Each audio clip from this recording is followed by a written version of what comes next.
Bienvenidos a este episodio especial de la Cápsula del Tiempo. En este capítulo exploraremos los momentos más destacados de la Guerra Fría y su impacto en las distintas regiones del mundo. Soy River Borges, su anfitrión, y hoy nos acompañan Dalis Hoyos, Jesús Carmona y Alan Narváez. Con sus aportes nos sumergiremos en los factores que desencadenaron este conflicto, sus influencias en Europa, América Latina y su trascendencia en la geopolítica actual. Acompáñennos en este viaje a través de las huellas imborrables que la historia reciente ha dejado.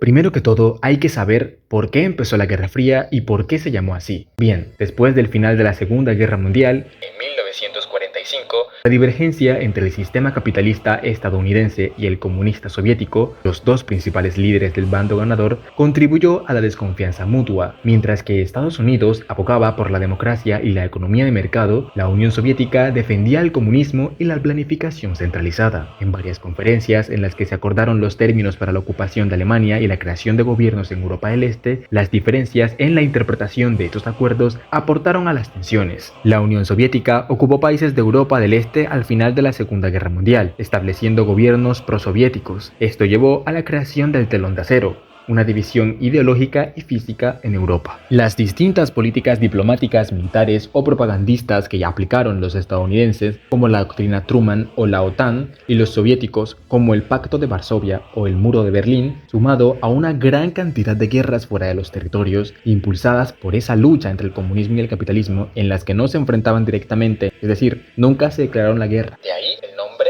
Guerra Fría. Contribuyeron al surgimiento de una intensa rivalidad. A continuación, veremos más detalles de sus distintos efectos. Adelante, Dalis.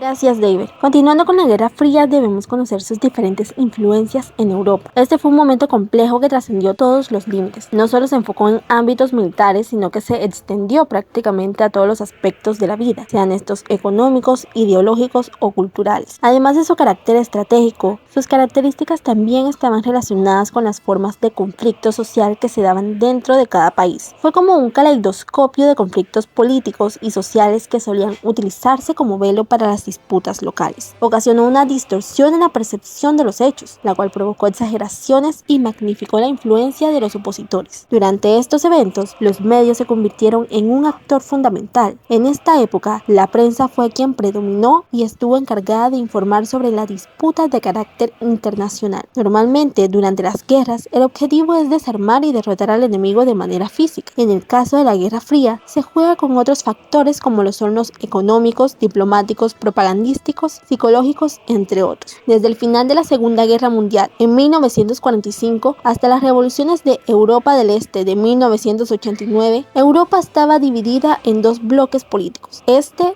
y oeste. La división de Alemania fue lo más representativo de lo que se llamó el telón de acero. Cada superpotencia dirigió su propia organización militar internacional. Estados Unidos creó la OTAN en 1949 con países de Europa Occidental y la Unión Soviética creó el Pacto de Varsovia en 1955 con países de Europa Oriental. Además de sus alianzas militares, cada superpotencia contaba con sus áreas de influencia. Dentro de su área de control, tanto Estados Unidos como la Unión Soviética no permitían que nuevos gobiernos cambiaran de bando. Cuando eso pasaba, intervenían provocando golpes de estados o directamente invasiones militares. Así lo hizo la Unión Soviética en Europa Oriental y Estados Unidos en Hispanoamérica. Para conocer más sobre lo que vivió nuestra región durante este momento histórico, Jesús aportará mayor información.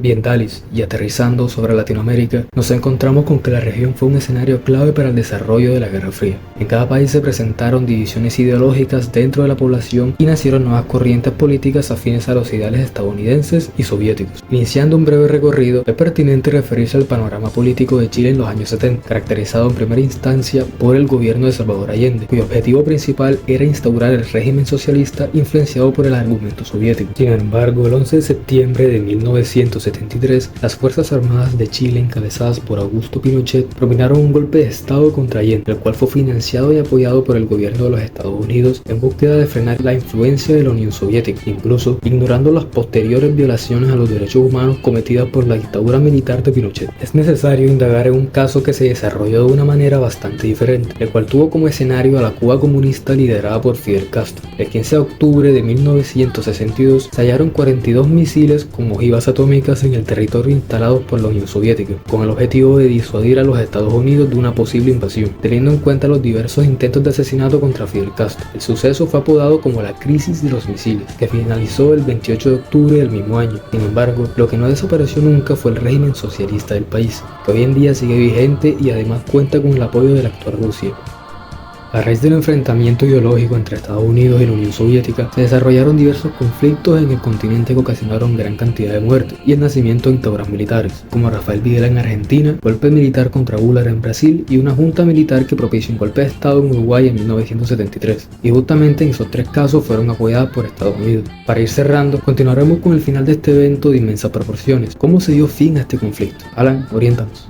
Claro que sí, a mediados de la década de 1980, la vida detrás de la cortina de hierro habían cambiado. Estados Unidos y la URSS forjaron una relación más abierta, incluso negociando un tratado nuclear en 1987 que eliminó de los arsenales de las naciones una clase de misiles lanzados desde tierra particularmente peligrosos. La Unión Soviética había perdido la mayor parte de su bloque por las revoluciones democráticas. Mikhail Gorbachev, el último líder de la URSS, abrió su país a Occidente e instituyó reformas económicas que socavaran las instituciones que dependían de los bienes nacionalizados. Para finales de 1991, el Pacto de Varsovia fue formalmente disuelto. El final de la Guerra Fría creó una situación absolutamente nueva en Europa. Se veían cambios en el horizonte desde la famosa caída del muro de Berlín en 1989. Los países miembros del extinto pacto ingresan a la Alianza Occidental de la OTAN. Este proceso, además de único en la historia, fue extremadamente rápido, de manera que sus consecuencias están todavía marcando nuestra vida diaria y la política interior de todos los países involucrados, que se volcaron a una economía capitalista. ¿Qué significa todo esto ahora? La URSS ha desaparecido y en las últimas décadas Estados Unidos y Rusia han cooperado en una serie de cuestiones globales, incluyendo la guerra contra el terrorismo. Pero ambas naciones todavía tienen intereses geopolíticos divergentes, grandes presupuestos de defensa y bases militares internacionales. La OTAN ha crecido hasta incluir a 30 estados miembros. La alianza ahora se extiende hasta las fronteras de Rusia e influye a los antiguos estados soviéticos, como Polonia y los estados bálticos.